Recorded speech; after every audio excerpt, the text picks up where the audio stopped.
မင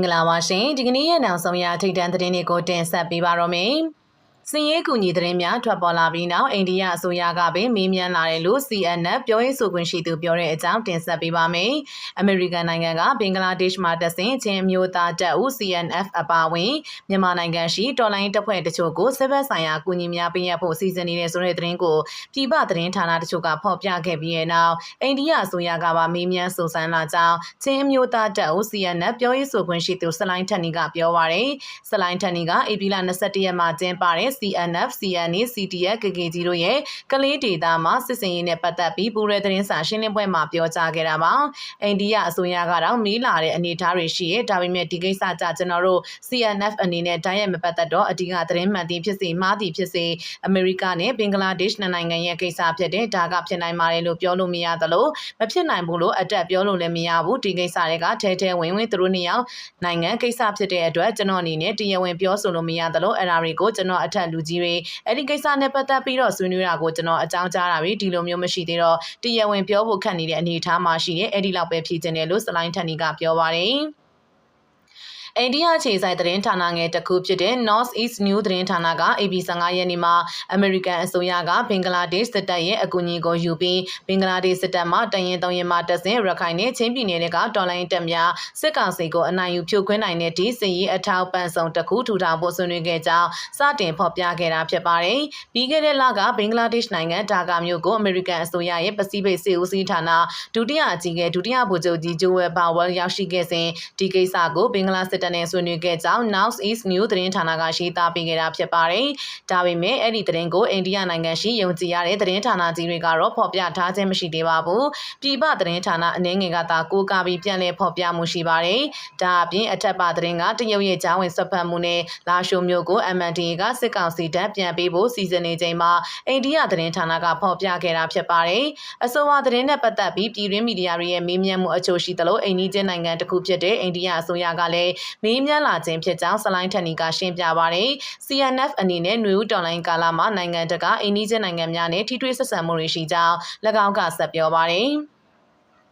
ຫນွေဦးတော်လိုင်းကာလမှာကျွန်တော်တို့ကနိုင်ငံတကာချိတ်ဆက်ရေးကိုအတက်နိုင်ဆုံးအိန္ဒိယနိုင်ငံတွေနဲ့ဆက်ဆံရေးပြီးတော့အင်အားကြီးနိုင်ငံတွေနဲ့ဆက်ဆံရေးအဲ့ဒါတွေကတော့အဲ့ဒီလိုတွေးဆုံမှုတွေလုပ်ပါတယ်အခုကိစ္စမကလို့ဂျန်တဲ့ကိစ္စတွေကတော့၎င်းတွေးဆုံမှုတွေဘာတွေလုပ်လာတော့ရှိရဲ့လို့စလိုင်းထန်နီကပြောပါတယ်အခုသတင်းထွက်နေတဲ့ဘင်္ဂလားဒေ့ရှ်မှာတက်ဆင်စီရေးအကူအညီများပေးမယ်ဆိုတဲ့သတင်းတွေနဲ့ပတ်သက်ပြီးအထက်ကညွှန်ကြားချက်မရလို့တရားဝင်ပြောဆိုလို့မရဘူးလို့လည်းသူကရှင်းလင်းပြောကြားခဲ့ပါတယ်အဆိုပါသတင်းများနဲ့ပတ်သက်ပြီးအာရခတက်တော်ရေးပြောခွင့်ဆိုခွင့်ရှိသူဥခိုင်ဒုက္ခတန်ကိုလည်းဆက်သွယ်မေးမြန်းထားဆဲရှိပါတယ်။ချင်းပြည်နယ်မှာ CNF, CNA ဦးဆောင်တဲ့ချင်းကောင်စီတပ်ဖွဲ့များချင်းညီနောင် AA စတဲ့တော်လိုင်းတပ်ဖွဲ့တွေကမြို့နယ်အများစုကိုသိမ်းပိုက်ထိန်းချုပ်ထားပြီးဖြစ်ပြီးဟာခါထက်တလန်တီးတိမ်မြို့ပေါ်တွေမှာသာစစ်ကောင်စီတပ်ကြန့်ရှိပါတော့တဲ့ရခိုင်ပြည်နယ်မှာလည်း18မြို့နယ်ရှိရာ AA က14မြို့နယ်ကိုသိမ်းပိုက်ပြီးဖြစ်ကစစ်တွေကြောက်တော်မှန်အောင်3နယ်မြို့နယ်မှာသာစစ်ကောင်စီတပ်ကြန့်ပါတော့တဲ့အဆိုပါမြို့များကိုတော်လိုင်းဖွဲ့တွေက၎င်းတို့ဘာသာထိုးစစ်ဆင်သိမ်းယူခဲ့တာဖြစ်တယ်လို့ဖော်ပြထားပါတယ်။ဆက်လက်ပြီးနေပြည်တော်မှာလမ်းပိုင်းစစ်ဆေးစဉ်ကပ္ပစ73မှာဗိုလ်မှူးနဲ့အဖွဲ့အားဖမ်းမိရလို့ PNL ပြောတဲ့အကြောင်းတင်ဆက်ပေးပါမယ်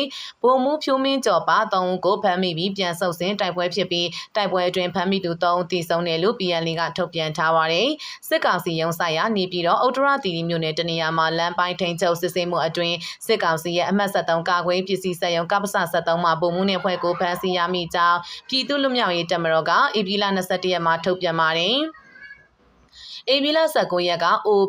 PRF PLA အဖိနှိတ်ခံပြည်သူ့တော်လှန်ရေးအင်အားစုပြည်သူ့လူမျိုးရေးတပ်မတော်မှရဲဘော်တွေက3နာရီကျော်ကြာလမ်းပိုင်းထိန်းချုပ်စစ်ဆေးရာကပ္ပစ73မှာဗိုလ်မှူးနဲ့ဖွဲ့ကိုဖမ်းဆီးရရှိခဲ့တယ်လို့ဆိုပါတယ်။3ယောက်ဖမ်းဆီးရမိတာဟုတ်တယ်ဗိုလ်မှူးရဲ့တက်ကြက်ရဲ့ဒုတိယတက်ကြက်ရဲ့ရှောင်းတခင်လမ်းပိုင်းစစ်ဆေးတာမှာဖမ်းမိတာပါလို့ PNL ပြောရေးဆိုခွင့်ရှိသူကပြောပါတယ်။ကပ္ပစ73မှာဗိုလ်မှူးဖြိုးမင်းကျော်တက်ကြက်အောင်စောနိုင်နဲ့ဒုတိယတက်ချက်ထုံးပြည့်စုံတို့ကိုဖမ်းဆီးရမိခဲ့တယ်လို့ဆိုပါတယ်။လူတို့ကငလင်ကြောင်ရောလေကြောင်တိုက်ခိုက်နေရရောမှာစိတ်တွေဆင်းရဲနေတာလူတို့ကစိတ်တက်ကြနေတာကမ္ဘာစာပုံမှုအစဉ်ကိုဖမ်းမိရဲဆိုတော့လူတို့ကိုလည်းအားတက်စေခြင်းနဲ့တော်လိုင်းတပ်ဖွဲ့ကိုလည်းအားတက်စေခြင်းလို့ထုတ်ပြန်လိုက်တာလို့ PNL ရဲ့ပြောရေးဆိုခွင့်ရှိသူကပြောပါတယ်။စစ်တုံးပန်းတွေကိုဖမ်းမိပြီးပြန်လဲဆုတ်ခွာချိန်မှာစစ်ကောင်စီတပ်ကလိုက်လံတိုက်ခိုက်ပြီးထိတွေ့တိုက်ပွဲဖြစ်ပွားမှုအတွင်းဖမ်းမိထားသူ3ဦးမှတေဆုံးခဲ့ရတယ်လို့ PNL ကထုတ်ပြန်ပါတယ်။သူတို့ကိုမိတဲ့အချိန်မှာရှန်သူကအနောက်ကနေလိုက်လံတိုက်ခိုက်တာ တာမှာဖမ်းမိတဲ့တုံ့ပန်း3လုံးတည်သွားတယ်လို့ PNL ပြောရေးဆိုခွင့်ရှိသူကပြောပါတယ်နောက်ထပ်တစ်ပုတ်အနေနဲ့စကိုင်းမြို့ရဲတပ်ရင်အနီးမှာရှင်တန်းလုံခြုံရေးတာဝန်ကြားစစ်သားတိုက်ခိုက်ခံရပြီး9ဦးသေဆုံးတဲ့အကြောင်းတင်ဆက်ပေးပါမယ်။စကိုင်းမြို့ရဲတပ်ရင်အနီးမှာရှင်တန်းလုံခြုံရေးတာဝန်ကြားစစ်ကောင်စီတပ်ဖွဲ့ဝင်ကိုတိုက်ခိုက်ခဲ့ရာ9ဦးပွဲချင်းမိသေဆုံးခဲ့ကြောင်းသိရပါတယ်။ဧပြီလ20ရက်ညနေ4နာရီကျော်မှာစကိုင်းမြို့တမ33မှာမုံရွာအနောက်မြောက်တိုင်းစစ်ဌာနချုပ်နာမခကိုထွက်လာတဲ့ကားဆယ်စီးပါရှင်တန်းအတွက်စကိုင်းရွှေဘိုမုံရွာလမ်းပေါ်ရှိရဲတပ်ရင်16အနီးမှာလုံခြုံရေးယူနေတဲ့စစ်ကောင်စီတပ်ဖွဲ့ဝင်တွေကိုတိုက်ခိုက်ခဲ့တာဖြစ်ပြီး3ဦးလည်းပြင်းထန်ဒဏ်ရာရခဲ့ကြောင်းလင်းယုံညီနောင်ပျောက်ကြားတပ်ဖွဲ့စကိုင်းကသတင်းထုတ်ပြန်ထားပါတယ်။ပြောရရင်တော့ရှင်တန်းကိုလုံခြုံရေးယူပေးတာလုံခြုံရေးယူရင်းနဲ့ကားတွေကိုတားပြီးငွေတောင်းတာမရက်တဲ့ကားဆိုခန်းနဲ့ပြစ်သေးတာသူတို့ကအင်အားကတော့လမ်းမပေါ်မှာတင်တာက6ယောက်9ယောက်လောက်နဲ့ကင်းမုံက6ယောက်လမ်းပေါ်တက်နေတဲ့သူတွေကိုကျွန်တော်တို့ကပြစ်တယ်ကင်းမုံကပါသူတို့ဘက်ကနေပြစ်ကူပေးတယ်လို့လင်းယုံညီနောင်ပျောက်ကြားတပ်ဖွဲ့စကိုင်းမှာတာဝန်ရှိသူတအုပ်ကပြောပါတယ်။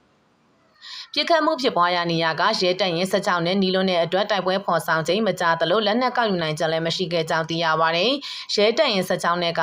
အော်ခေါ်ရင်တောင်ကြားရလောက်တဲ့အကွာဝေးမှာဖြစ်တာဆိုတော့တိုက်ပွဲဖော်ဆောင်ခြင်းကတိတ်မကြလိုက်ဘူးဗျ။တနက်မကောက်နိုင်ခဲ့ပေမဲ့လည်းတရင်နဲ့အနီးဆုံးနေရာထိတက်ပြီးတော့တိုက်ခိုက်တာဖြစ်လို့ဒီပွဲကိုအားရတယ်လို့၎င်းကဆက်ပြောပါတယ်။တိုက်ပွဲဖြစ်ပွားနေစဉ်ရဲတပ်ရင်16မှာစစ်ကူလာခြင်းနဲ့လက်နက်ကြီးပစ်ကူပေးခြင်းတို့ပြုလုပ်ခဲ့တော့လေ PDF ရဲဘော်များထိခိုက်မရှိပြန်လည်ဆုတ်ခွာနိုင်ခဲ့ကြောင်းသိရပါတယ်။နောက်တစ်ပုတ်နဲ့လာရှိုးမြို့မှာ MND အလံဖြုတ်ချခံရတဲ့အကြောင်းတင်ဆက်ပေးပါမယ်။တရုတ်ကူညီနဲ့လာရှိုးမြို့ကိုစစ်ကောင်စီတပ်ပြန်ဝင်လာပြီးတဲ့နောက်လာရှိုးမြို့တော်ခမ်းမရှိမှာလွှင့်ထူထားတဲ့ MND နဲ့ကိုကန့်အထူးဒေသ1အလံကိုပြန်လည်ဖြုတ်ချလိုက်ပြီလို့ဒေသခံတွေကပြောပါတယ်။ MND အလံရောအထူးဒေသ1အလံရောဒီမနက်မတွေ့တော့ဘူးလို့ဒေသခံတအုပ်ကပြောပါတယ်။ဒီနေရာမှာမူလက MND တပ်ဖွဲ့အလံအထူးဒေသ1အလံနဲ့မြန်မာနိုင်ငံအလံကိုလွှင့်ထူထားတာဖြစ်ပါတယ်။ဒီအလံတွေကိုစစ်ကောင်စီတပ်ဖွဲ့ဝင်တချို့ကမနေ့ကညလိုက်ဖြုတ်ခဲ့ခြင်းဖြစ်တယ်လို့သိရပါတယ်။အဲ့ဒီလိုဖြုတ်ချနေချိန်မှာလာရှိုးမြို့နီးပောက်ကွဲတန်း9ချက်ထက်မနည်းထွက်ပေါ်ခဲ့တယ်လို့ဒေသခံတွေကပြောပါတယ်။မြန်မာနိုင်ငံဆိုင်ရာတရုတ်ထူးတန်တမန်တင်ရှိကျွင်းကလာရှိုးမြို့ကိုရောက်နေပြီးဒီကနေ့မနက်ပိုင်းကစပြီး MND တရုတ်နဲ့စစ်ကောင်စီ3ဖွဲ့ဆိုင်ဆွေးနွေးနေကြပါတယ်။ဆွေးနွေးပွဲမှာတင်ရှိကျွင်းစစ်ကောင်စီအမတ်1စစ်စင်ရေးအထူးဖွဲ့မှုဒုတိယဗိုလ်ချုပ်ကြီးကိုကိုဦးနဲ့ MND အထွေထွေအတွင်းရေးမှူးနဲ့စေဦးစီးတို့ပါဝင်ကြောင်းသိရပါတယ်။အရှေ့မြောက်တိုင်းစစ်ဌာနချုပ်ရမခပါဝင်လာရှိုးမြို့ကို MND က2024ဩဂုတ်မှာသိမ်းပိုက်ထိန်းချုပ်ခဲ့ပြီးအထူးဒေသ1အဖြစ်ထည့်သွင်းသတ်မှတ်ခါအုပ်ချုပ်ရေးရန်တရားအသက်သွင်းနေစဉ်တရုတ်ရဲ့ဖိအားကြောင့် MND ပြန်ဆုတ်ခွာရပြီးစစ်ကောင်စီကပြန်ဝင်လာတာဖြစ်ပါတယ်။